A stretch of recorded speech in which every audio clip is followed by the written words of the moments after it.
لازم الواحد يتمرن عشان لأول مرة أنا مسافر الصين. أهلا بيك من وسط شوارع الصين.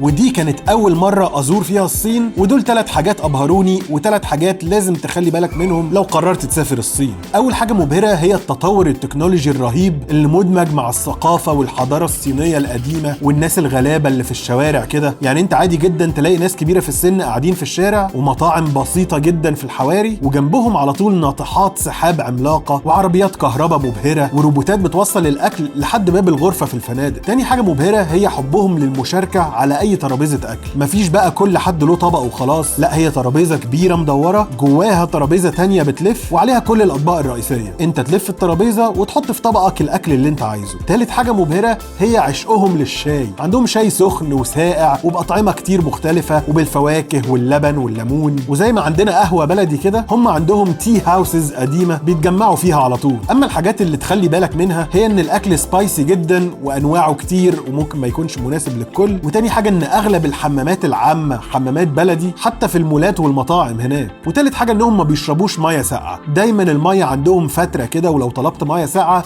هتبقى حاجة غريبة شوية. فما تنساش تتابعني عشان أعيشك معايا باقي المغامرة الصينية في الفيديوهات الجاية.